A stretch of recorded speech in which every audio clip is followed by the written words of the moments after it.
പിതാവിൻ്റെയും പുത്രൻ്റെയും പരിശുദ്ധാത്മാവിൻ്റെയും നാമത്തിൽ ആമേൻ. ഈശോമിശിഹായ്ക്ക് സ്തുതി ഉണ്ടായിരിക്കട്ടെ. ഈശോയിൽ എത്രയും സ്നേഹം നിറഞ്ഞ എൻ്റെ പ്രിയപ്പെട്ട മാതാപിതാക്കളെ, സഹോദരി സഹോദരന്മാരെ, എല്ലാവരെയും ഗുഡ്നസ് ടിവിയുടെ വചനദീപ്തിയിലേക്ക് സന്തോഷപൂർവ്വം സ്വാഗതം ചെയ്യുന്നു. നമുക്ക് പരിശുദ്ധ അമ്മയുടെ മറിയത്തിൻ്റെ സ്തോത്രഗീതത്തോടെ നമുക്ക് ഇന്നത്തെ വചനം നമുക്ക് ആരംഭിക്കാം. സ്തോത്രഗീതം ഇപ്രകാരമാണ്: എൻ്റെ ആത്മാവ് കർത്താവിനെ മഹത്വപ്പെടുത്തുന്നു, എൻ്റെ ചിത്തം രക്ഷകനായ ദൈവത്തിൽ ആനന്ദിക്കുന്നു. അവിടുന്ന് തൻ്റെ ദാസിയുടെ താഴ്മയെ കടാക്ഷിച്ചു. ഇനി സകല തലമുറകളും എന്നെ ഭാഗ്യവതി എന്ന് വിളിക്കും. ശക്തനായവൻ, സർവശക്തനായവൻ എനിക്ക് വലിയ കാര്യങ്ങൾ ചെയ്തു തന്നിരിക്കുന്നു. അവിടുത്തെ നാമം പരിശുദ്ധമാണ്. സ്നേഹമുള്ളവരെ, പരിശുദ്ധ അമ്മയെപ്പറ്റി സംസാരിക്കുവാനാണ് പരിശുദ്ധാത്മാവ് ഇന്ന് പ്രേരിപ്പിക്കുന്നത്. സുവിശേഷത്തിൽ പരിശുദ്ധ അമ്മയുടെ ഭാഗങ്ങൾ വളരെ കുറച്ചുള്ളൂ. അതിൽ പ്രധാനപ്പെട്ട ഒരു സംഭവം എന്ന് പറയുന്നത് വിശുദ്ധ യോഹന്നാൻ്റെ സുവിശേഷത്തിൽ 2-ാം അധ്യായത്തിലാണ് നമ്മൾ കാണുന്നത്. കാനായിലെ കല്യാണ വിരുന്നിൽ പരിശുദ്ധ അമ്മ പങ്കെടുക്കുന്നതും അവിടെ പരിശുദ്ധ അമ്മയുടെ മാധ്യസ്ഥ പ്രകാരം അവിടെ അത്ഭുതം സംഭവിക്കുന്നതുമായ ഒരു കാര്യം തന്നെയാണ്. സ്നേഹമുള്ളവരെ, ആ വചനഭാഗം ഇപ്രകാരമാണ്: 3-ാം ദിവസം ഗലീലയിലെ കാനായിൽ ഒരു വിവാഹം നടന്നു. 3-ാം ദിവസം എന്ന് പറയുന്നത് അവിടെ യഹൂദന്മാരുടെ കല്യാണമൊക്കെ 7 ദിവസം നീണ്ടു നിൽക്കുന്ന വലിയ ആഘോഷമാണ്. എന്നാൽ ഇവിടെ 3-ാം ദിവസം എന്ന് പറയുന്നത് ആ 3-ാം ദിവസമാണോ എന്ന കാര്യത്തിൽ സംശയമുണ്ട്. അതൊരു പ്രത്യാശയുടെ രാവായിട്ടാണ് ക്രിസ്തു മതപണ്ഡിതന്മാരെല്ലാം പറയുന്നത്. കാരണം ഈശോ മരിച്ച് ഉത്ഥാനം ചെയ്തത് 3-ാം ദിവസമാണ്. ഈശോയെ അന്വേഷിച്ച് കണ്ടെത്തുന്നത് 3-ാം ദിവസമാണ്. അതുപോലെ തന്നെ യോനയുടെ 3 ദിവസം യോനയെ അയച്ചിട്ട് യോന വേറെ വഴിക്ക് പോയിട്ട് താർഷീഷിലേക്ക് പോയി, നിനവയിലേക്ക് പോകേണ്ടതിന് പകരം. എന്നിട്ട് കടലിലേക്ക് വലിച്ചെറിഞ്ഞു. തിമിംഗലത്തിൻ്റെ ഉള്ളിലായിരുന്നു. വലിയ മീൻ 3 ദിവസം കൊണ്ടു നടന്നു. 3-ാം ദിവസം നിനവയുടെ തീരത്ത് ശ്രദ്ധിച്ചിട്ടു. നമ്മൾ വായിക്കുന്നതാണ്. അങ്ങനെ ഒരു പ്രത്യാശയുടെ ഒരു രാവ് ആയിട്ടാണ് 3-ാം ദിവസം ക്രിസ്തു മതപണ്ഡിതന്മാരെല്ലാം പറയുന്നത്. അപ്പം 3-ാം ദിവസം ആണ് ഈ സംഭവം നടക്കുന്നത്. ഒരു പ്രത്യാശയുടെ ദിവസം, സന്തോഷത്തിൻ്റെ ദിവസം ആരംഭിക്കുകയാണ്. പക്ഷേ ആരംഭിക്കുന്നതിന് മുമ്പ് തന്നെ അവിടെ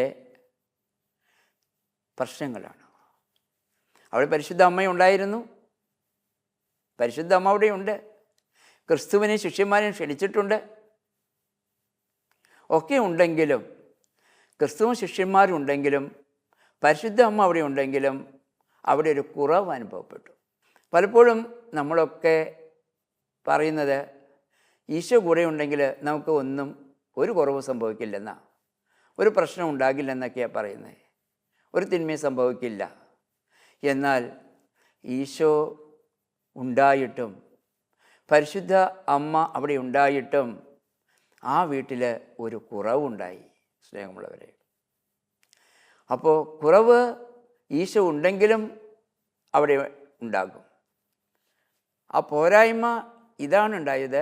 നമുക്കറിയാമല്ലോ, പരിശുദ്ധ അമ്മ മകൻ്റെ അടുത്ത് നിന്ന് പറയുകയാണ്, അവർക്ക് വീഞ്ഞില്ല. അതാണ് കുറവ്. അവിടെ ആഘോഷം തിമിർക്കുകയാണ്. ഒത്തിരി വിരുന്നാളുകളൊക്കെ വന്നിട്ടുണ്ട്. ആളുകളൊക്കെ സംബന്ധിക്കുകയാണ്, വിരുന്ന് പൊടി പൊടിക്കുകയാണ്.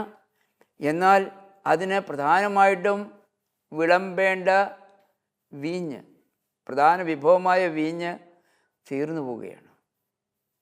ഇതാദ്യം തിരിച്ചറിയുന്ന പരിശുദ്ധ അമ്മ മകനോട് പറയുകയാണ്, തനിക്ക് തൻ്റെ മകനെക്കുറിച്ച് നന്നായിട്ടറിയാം, തൻ്റെ മകൻ ആരാണെന്ന് വ്യക്തമായിട്ടറിയാം. അതുകൊണ്ട് തന്നെ പരിശുദ്ധ അമ്മ എവിടെയാണ് പറയേണ്ടതെന്ന് പരിശുദ്ധ അമ്മയ്ക്ക് അറിയാം. അതുകൊണ്ട് അവിടെയാണ് പരിശുദ്ധ അമ്മ പറയുന്നത്. പരിശുദ്ധ അമ്മ അവിടെയും ഇവിടെയും ചെന്ന് ഒന്നും പറയുന്നില്ല. നമ്മളൊക്കെ ജീവിതത്തിൽ ഒരു പ്രശ്നങ്ങളൊക്കെ വരുമ്പോൾ, കാര്യങ്ങളൊക്കെ വീട്ടിൽ നടക്കുമ്പോഴാണെങ്കിൽ തന്നെയും അത് മറ്റു പലരോടും പറയാനായിട്ട് വലിയ താല്പര്യമോ, അല്ലെങ്കിൽ മറ്റുള്ളവരുടെ പ്രശ്നങ്ങളാണെങ്കിലും അതുമായിട്ട് യാതൊരു ബന്ധമില്ലാത്ത ആളുകളുടെ അടുത്തൊക്കെ പോയി പറയും. ചില ആത്മീയരായിട്ടുള്ള ചില ആളുകളും ഉണ്ട്. അവർ അത് പ്രാർത്ഥനയുടെ രൂപത്തിൽ അവതരിപ്പിക്കുക. ആ വീട്ടിൽ ആ പ്രശ്നമുണ്ട്, ഒന്ന് പ്രാർത്ഥിച്ചേക്കണേ, ആ വീട്ടിൽ ആ പ്രശ്നമുണ്ട്, ഒന്ന് പ്രാർത്ഥിച്ചേക്കണേ. അങ്ങനെ ആ നാട് എല്ലായിടത്തും അവരനുഭവിക്കുന്ന പ്രശ്നങ്ങളെ പരസ്യമാക്കി ഒരു രീതിയിൽ പറഞ്ഞാൽ അവരെ പരിഹസിക്കുകയാണ് ചെയ്യുന്നത്. എന്നാൽ പരിശുദ്ധ അമ്മ ഇവിടെ ഒരു മാതൃക കാണിച്ചു തരിക. പരിശുദ്ധ അമ്മ എവിടെയാണ് പറയേണ്ടതെന്ന് പരിശുദ്ധ അമ്മയ്ക്കറിയാം. അതുകൊണ്ട് പരിശുദ്ധ അമ്മ തൻ്റെ മകനാണ് ദൈവമെന്നറിയാം. സ്നേഹമുള്ളവരെ, പരിശുദ്ധ അമ്മ പറയുന്നത് തൻ്റെ പ്രിയപ്പെട്ട മകൻ്റെ അടുത്ത് നിന്നാണ്. പരിശുദ്ധ അമ്മയ്ക്കറിയാം തൻ്റെ മകനാണ് ഈ പ്രശ്നം പരിഹരിക്കാനായിട്ട് കഴിയുന്നത്, മറ്റാർക്കും കഴിയില്ല. അതുകൊണ്ട് എവിടെയാണോ പ്രശ്നപരിഹാരമുള്ളത് അവിടേക്കാണ് പരിശുദ്ധ അമ്മ കടന്നു ചെല്ലുന്നത്. അതുകൊണ്ട് പരിശുദ്ധ അമ്മ തൻ്റെ മകനോട് ചെന്ന് പറയുകയാണ്, അവർക്ക് വീഞ്ഞില്ല. പലപ്പോഴും പ്രിയമുള്ളവരെ, നമുക്കറിയാമല്ലോ, നമ്മുടെ ജീവിതത്തിൽ തന്നെ പല കൂട്ടലുകളും തെറ്റിപ്പോകുന്ന സമയങ്ങളുണ്ട്. കാനായിലെ ആ വീട്ടിലെ വീഞ്ഞ് തീർന്നു പോയത് ആ വീഞ്ഞൊരു പ്രതീകം മാത്രമാണെന്ന് നമ്മൾ കരുതുക. നമ്മുടെ വീട്ടിൽ ചില കണക്കുകൂട്ടലുകളൊക്കെ തെറ്റിപ്പോകും. നമ്മൾ കരുതി നമ്മളൊരു ബിസിനസ് സ്റ്റാർട്ട് ചെയ്യും. ചിലപ്പോൾ നമ്മൾ ഉപജീവനത്തിന് സ്റ്റാർട്ട് ചെയ്യുന്ന ബിസിനസ് പെട്ടെന്ന് തകർന്നെന്ന് വരാം. അല്ലെങ്കിൽ നമ്മുടെ ജോലിയിൽ നമ്മൾ പിരിച്ചുവിട്ടെന്ന് വരാം. അല്ലെങ്കിൽ പെട്ടെന്നൊരു അപകടം സംഭവിച്ചെന്ന് വരാം. നമ്മുടെ ജീവിതത്തിലൊരു ആരുടെയെങ്കിലും നമുക്ക് പ്രിയപ്പെട്ടവരുടെ ഒരു മരണം സംഭവിച്ചെന്ന് വരാം. പെട്ടെന്ന് ഒരു വലിയ രോഗം കടന്നു വന്നെന്ന് വരാം. കടബാധയിൽ വളരെയധികം ബുദ്ധിമുട്ട് അനുഭവിക്കുന്ന പ്രശ്നങ്ങൾ പെട്ടെന്ന് കടന്നു വരാം. ഇങ്ങനെ നമ്മുടെ കണക്കുകൂട്ടലുകളൊക്കെ പലപ്പോഴും തെറ്റിപ്പോകുന്ന ഒരവസ്ഥകൾ നമ്മുടെ ജീവിതത്തിലും ഉണ്ടാകാം. പക്ഷേ ഈ പ്രശ്നങ്ങളൊക്കെ ഉണ്ടാകുമ്പോൾ പരിശുദ്ധ അമ്മ നമ്മുടെ വീട്ടിലുണ്ടെങ്കിൽ തീർച്ചയായിട്ടും ആ അമ്മ ആ വിഷയം തിരിച്ചറിഞ്ഞ് ആ വിഷയം മനസ്സിലാക്കിയിട്ട് പരിശുദ്ധ അമ്മ തൻ്റെ പുത്രനോട് എല്ലാം പരിഹരിച്ചു തരാൻ കെൽപ്പുള്ള കഴിവുള്ള തൻ്റെ ഏകമകൻ്റെ മുമ്പിൽ പരിശുദ്ധ അമ്മ ഇത് അവതരിപ്പിക്കും. പരിശുദ്ധ അമ്മയുടെ മാധ്യസ്ഥം തീർച്ചയായിട്ടും അത് വളരെ ശക്തമാണ്. പരിശുദ്ധ അമ്മ പറഞ്ഞാൽ മകൻ കേൾക്കുക തന്നെ ചെയ്യും. അത് അമ്മയ്ക്കും ഉറപ്പുണ്ട്. അതുകൊണ്ട് പരിശുദ്ധ അമ്മ മകനോട് പറഞ്ഞപ്പോൾ വലിയ പ്രതീക്ഷയോടു കൂടിയാണ് പറഞ്ഞത്. പക്ഷേ കേൾക്കുന്നത് ഒരു തടസ്സവാദങ്ങളാണ്. മകൻ പറഞ്ഞു, അത് എനിക്കും നിനക്കും എന്ത്, സ്ത്രീയെ എനിക്കും നിനക്കും എന്ത്, എൻ്റെ സമയം ഇനിയും സമാഗതമായിട്ടില്ല എന്ന് പറഞ്ഞുകൊണ്ടാണ് അതിന് ഉത്തരം കൊടുക്കുന്നത്. നമുക്ക് ഏവർക്കും സുപരിചിതമാണ്. സ്ത്രീയെ എന്നുള്ള വിഷയം പലരും എടുത്ത് ഉപയോഗിക്കാറുണ്ട്. എന്തുകൊണ്ടാണ് മാതാവിന് പ്രാധാന്യം കൊടുക്കാതിരിക്കുന്നതിന് വേണ്ടിയാണ് സ്ത്രീയെ എന്ന് പറഞ്ഞത് എന്നൊക്കെ ചില മതവിഭാഗങ്ങളൊക്കെ പറയുന്നുണ്ട്. എന്നാൽ മാതാവിന് പ്രാധാന്യം കൊടുത്തുകൊണ്ട് തന്നെയാണ് ഈശോ അങ്ങനെ വിളിക്കുന്നത്, അഭിസംബോധന ചെയ്യുന്നത്. അത് പലർക്കും അറിയാവുന്നതാണ്, അറിയില്ലെന്ന് അവർ നടിക്കുകയാണ്. ഉൽപ്പത്തിയുടെ പുസ്തകത്തിൽ 3-ാം അധ്യായത്തിൽ നോക്കിയാൽ മതി, നമുക്ക് കാണാനായിട്ട് സാധിക്കും. അവിടെ ദൈവം പറയുന്നുണ്ട്, പിശാചിനോട് പറയുന്നുണ്ട്, സർപ്പമായി വന്ന പിശാചിനോട് പറയുന്നു, ഇപ്രകാരമാണ് നീയും സ്ത്രീയും തമ്മിലും നിൻ്റെ സന്തതിയും സ്ത്രീയുടെ സന്തതിയും തമ്മിൽ ഞാൻ ശത്രുത ഉളവാക്കും.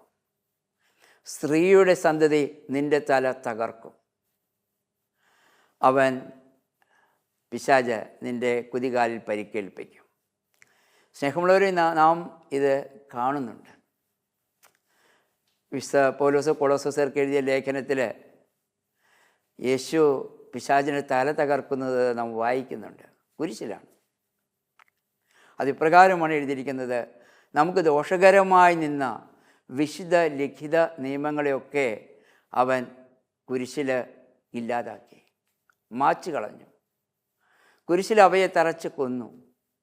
എന്നിട്ട് അവൻ പറയുകയാണ്, അതിനകത്ത് പറയുകയാണ്, ആധിപത്യങ്ങളെയും അധികാരങ്ങളെയും അവസാനിപ്പിച്ചു. കുരിശിൽ അവയുടെ മേൽ വിജയം ആഘോഷിച്ചു. അവയുടെ മേൽ വിജയം ആഘോഷിച്ചു.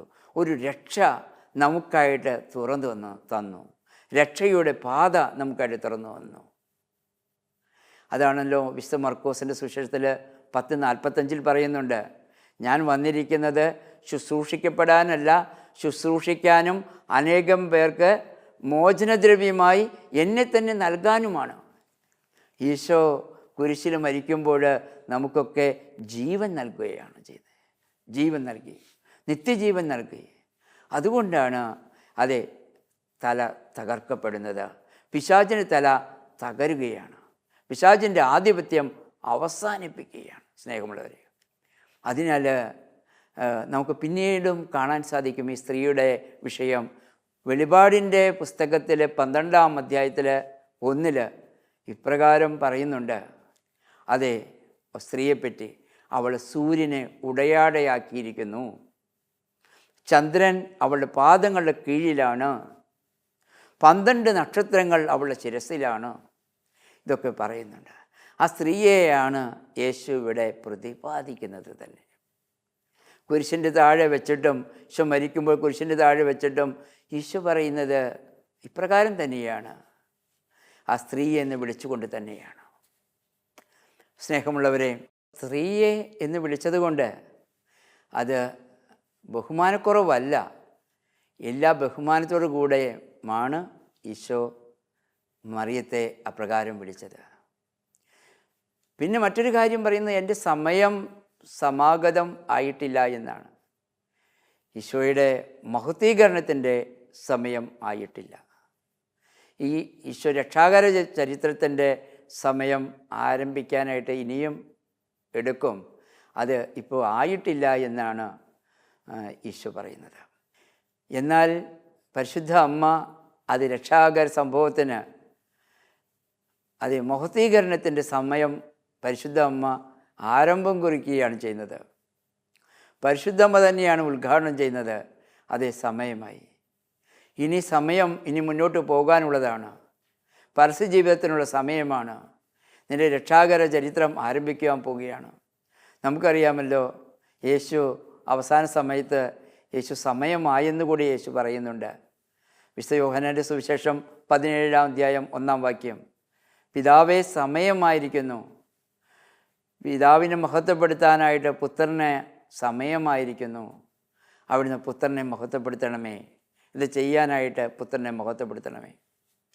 പിന്നെ 12-ാം അധ്യായത്തിൽ യോഹന്നാൻ്റെ സുവിശേഷത്തിൽ തന്നെ പറയുന്നുണ്ട്, ഗ്രീക്കുകാരൊക്കെ അന്വേഷിച്ചു വരുന്നുണ്ട് യേശുവിനെ തേടി.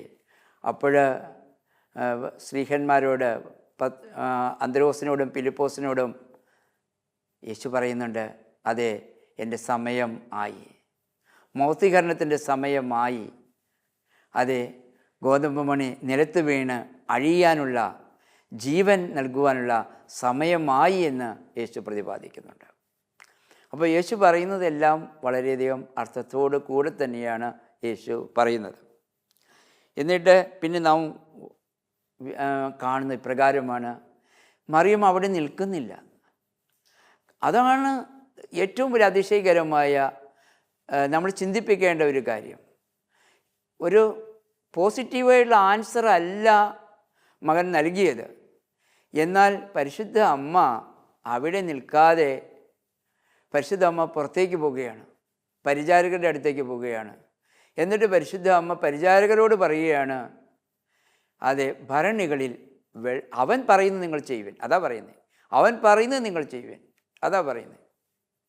എനിക്കറിയില്ല അവൻ എന്താ പറയാൻ പോകുന്നതെന്ന്, പക്ഷെ അവൻ പറയുമെന്നുള്ളത് ഉറപ്പാണ്. അവൻ പറയുന്നത് നിങ്ങൾ ചെയ്യുവൻ. പ്രിയമുള്ളവരെ, പരിശുദ്ധ അമ്മയ്ക്ക് ഉറപ്പുണ്ട്, ഞാൻ പറഞ്ഞാൽ എൻ്റെ മകൻ നിരസിക്കുകയില്ല. വളരെ ഉറപ്പുണ്ട്. അതുകൊണ്ട് തന്നെയാണ് പരിശുദ്ധ അമ്മ പരിചാരകരോട് പറയുന്നത്, അവൻ പറയുന്നത് നിങ്ങൾ ചെയ്യുവൻ.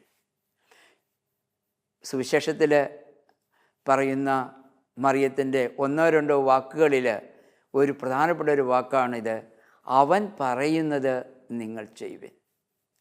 കാരണം അവൻ പറയുന്നത് നിങ്ങൾ ചെയ്താൽ നിങ്ങളുടെ ജീവിതത്തിൽ അത്ഭുതം ഉണ്ടാകും, നമ്മുടെ ജീവിതത്തിൽ അത്ഭുതം ഉണ്ടാകും. അവൻ പറയുന്നതാണ് നാം ചെയ്യേണ്ടത്. സ്നേഹമുള്ളവരെ, അവൻ നമ്മോട് എന്താ പറയുന്നത്? അവൻ നമ്മോട് പറയുന്നത്, അതെ, ഞാൻ നിങ്ങളെ സ്നേഹിച്ചതുപോലെ നിങ്ങളും പരസ്പരം സ്നേഹിക്കണം. സ്നേഹത്തിൻ്റെ വചനമാണ് അവൻ പറയുന്നത്. നമ്മൾ അപ്രകാരം അത് ചെയ്യുമ്പോൾ തീർച്ചയായിട്ടും നമ്മുടെ ജീവിതത്തിൽ അത്ഭുതങ്ങൾ നടക്കുമെന്ന കാര്യത്തിൽ സംശയമില്ല. നമ്മുടെ മക്കൾ പഠിക്കുന്നില്ലെങ്കിൽ, അല്ലെങ്കിൽ നമ്മുടെ കുടുംബത്തിൽ സമാധാന പ്രശ്നങ്ങളുണ്ടെങ്കിൽ, സാമ്പത്തിക പ്രശ്നങ്ങളുണ്ടെങ്കിൽ, മറ്റ് പ്രയാസങ്ങളൊക്കെ ഉണ്ടെങ്കിൽ, നമ്മൾ ഈശോയുടെ വചനം നമ്മൾ ധ്യാനിച്ച് അനുസ്മരിച്ച് അത് നമ്മൾ ജീവിതത്തിലേക്ക് പകർത്തണം. ഈശോ പറഞ്ഞത് എന്താണ്? ഈശോ പറഞ്ഞു, ഞാൻ നിങ്ങളെ സ്നേഹിച്ചതുപോലെ നിങ്ങളും പരസ്പരം സ്നേഹിക്കുവാൻ. അങ്ങനെ സ്നേഹിക്കുമ്പോഴാണ് അവിടെയൊക്കെ മാറ്റങ്ങൾ ഉണ്ടാകുന്നത്, രൂപാന്തരം ഉണ്ടാകുന്നത്. പരിശുദ്ധ അമ്മയ്ക്ക് അത്ഭുതം പ്രവർത്തിക്കുവാനായിട്ട് ഒരു കഴിവുമില്ല. പരിശുദ്ധ അമ്മയ്ക്ക് ചെയ്യാവുന്ന കാര്യം അത് മകൻ്റെ അടുത്ത് ആ വിഷയം എടുത്തു കൊടുക്കുക എന്നുള്ളതാണ്. പരിശുദ്ധ അമ്മ അത് തന്നെയാണ് ചെയ്തത്. എന്നാൽ പരിശുദ്ധ അമ്മയുടെ മാധ്യസ്ഥം ശക്തമാണ്. പരിശുദ്ധ അമ്മ പറഞ്ഞാൽ മകൻ നിരാകരിക്കില്ല. അതിനാൽ നമ്മുടെ പ്രാർത്ഥനകൾ, ജപമാല പ്രാർത്ഥനകളൊക്കെ വളരെ പ്രാധാന്യമുള്ളതാണ്. നമ്മൾ പരിശുദ്ധ അമ്മയുടെ നിയോഗാർത്ഥം നമ്മൾ പ്രാർത്ഥിക്കുമ്പോൾ തീർച്ചയായിട്ടും അവിടെയൊക്കെ അത്ഭുതങ്ങൾ സംഭവിക്കും. തിന്മയുടെ ശക്തികൾ വിട്ടുപോകും. അവിടെയൊക്കെ സാത്താന് ഓരോ ജപമാല നമ്മളുടെ ഓരോ മണികളും നമ്മൾ ചെല്ലുമ്പോൾ സാത്താൻ്റെ തലയിലേൽക്കുന്ന വെടിയുണ്ടകൾ, അതൊക്കെ തിന്മയുടെ ശക്തികളൊക്കെ നീങ്ങിപ്പോകും. സ്നേഹമുള്ളവരെ, പരിശുദ്ധ അമ്മ നമ്മോട് പറയുന്നത്, അവൻ പറയുന്നത് നിങ്ങൾ ചെയ്യുവിൻ. അതുകൊണ്ട് യേശു പറയുന്ന കാര്യം, എല്ലാവരെയും സ്നേഹിക്കുവിൻ, ഞാൻ നിങ്ങളെ സ്നേഹിച്ചതുപോലെ. ഇതാണ് നാം പ്രവർത്തിക്കേണ്ടത്. യേശു എന്താണ് ചെയ്തത്? യേശു പുറത്തേക്ക് വന്നു. അവിടെ കാണുന്നുണ്ട് 6 കൽഭരണികളെ കാണുന്നുണ്ട്. ആ 6 കൽഭരണികൾ കാലിയായിരുന്നു. ശുദ്ധീകരണത്തിന് വെള്ളം നിറയ്ക്കാനുള്ള കൽഭരണികളാണ് പുറത്താണ് ഇരുന്നത്. സ്നേഹമുള്ളവർ, യേശു എപ്പോഴും ഇതെല്ലാം ശ്രദ്ധിക്കും. അവഗണിക്കപ്പെട്ടതും ഒതുക്കപ്പെട്ടതും പാർശ്വവൽക്കരിക്കപ്പെട്ടതും തള്ളപ്പെട്ടതും ആയുള്ള കാര്യങ്ങളെയൊക്കെ യേശു പ്രത്യേകമായിട്ട് ഗവനിക്കുന്ന ആളാണ്. ഇതും യേശു കണ്ടു. ഇത് പുറത്തായിരുന്നേ, അതിനകത്ത് വെള്ളവുമില്ല. ശുദ്ധീകരണത്തിന് കർമ്മത്തിനുള്ള വെള്ളം നിറച്ചു വയ്ക്കണം, അതുമില്ല. അങ്ങനെ കിടന്നെടുത്ത് യേശു ചെയ്യുന്നത് പറഞ്ഞത് ഇപ്രകാരമാണ്, അതിൽ വെള്ളം നിറയ്ക്കുക, നിങ്ങൾ വെള്ളം നിറയ്ക്കുക. അപ്പോൾ ഈ പരിചാരകന്മാർ വെള്ളം എന്തിനാണ് വെള്ളം നിറയ്ക്കുന്നത് എന്ന് പോലും ചോദിക്കാതെ അവർ വെള്ളം നിറയ്ക്കുക. ഇതാണ് നമ്മുടെയും ജോലി. ഈശോ പറഞ്ഞത് എന്താണെന്ന് വെച്ചാൽ അത് ചെയ്യുക, പരിപൂർണമായിട്ട് ചെയ്യുക.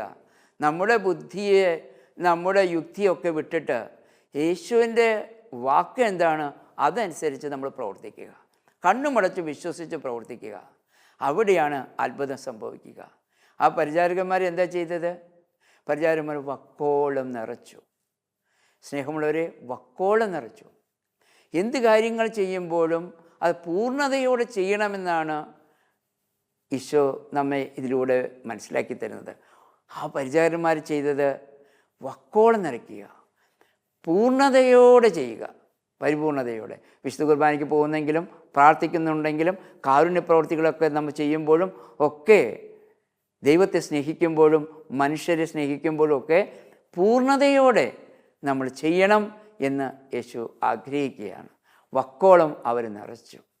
അതുകൊണ്ട് നാം മനസ്സിലാക്കുന്നത്, യേശു എളിയവരെ, അവഗണിക്കപ്പെട്ടവരെ, തള്ളപ്പെട്ടവരെ ഒക്കെ യേശു മാറ്റി നിർത്തുന്ന വ്യക്തിയല്ല. അവരിലാണ് യേശു, അതിലാണ് വീഞ്ഞു പകരുന്നത്. പരിശുദ്ധാത്മാവിനെ നിറച്ച് അവരെ യോഗ്യരാക്കി മാറ്റുന്നതാണ്. നമ്മയൊക്കെ പരിശുദ്ധാത്മാവിനെ നിറച്ച് യോഗ്യരായ പാത്രങ്ങളാക്കി യേശു നമ്മെ മാറ്റുകയാണ് ചെയ്യുന്നത്. സ്നേഹമുള്ളവരെ, എന്നിട്ട് നാം വായിക്കുന്നുണ്ടല്ലോ, ഇത് കൊണ്ടുപോയി കലവറക്കാരൻ്റെ അടുത്ത് കൊണ്ടുവന്ന് കൊടുക്കുമ്പോൾ കലവറക്കാരൻ രുചിച്ച് നോക്കിയിട്ട് മണവാളനെയാണ് പ്രശംസിക്കുന്നത്. മണവാളിനോട് പറയുന്നു, ഈ മേൽത്തരം വീഞ്ഞ് നീ ഇതുവരെ സൂക്ഷിച്ചു വെച്ചുവല്ലോ എന്ന് പറഞ്ഞ് മണവാളിനെ പ്രശംസിക്കുക. സ്നേഹമുള്ളവരെ, ജോലി ചെയ്യുന്നത് ഒരു വിഭാഗം, പരിചാരകനാണ് കഷ്ടപ്പെട്ട് ജോലി ചെയ്യുന്നത്. എന്നാൽ ഇതിൻ്റെ മേന്മ കിട്ടുന്നത് കിട്ടുന്നത് മണവാളനാണ്. ഇന്ന് പലപ്പോഴും ജീവിതത്തിൽ അങ്ങനെയൊക്കെ തന്നെയാണ്. ജോലി ചെയ്യാനായിട്ട് ഒരു വിഭാഗങ്ങൾ, എന്നാൽ മേന്മ കിട്ടുന്നത് മറ്റുള്ളവർക്കാണ്. പക്ഷെ ഇവിടെയും നിരാശപ്പെടേണ്ടതില്ല.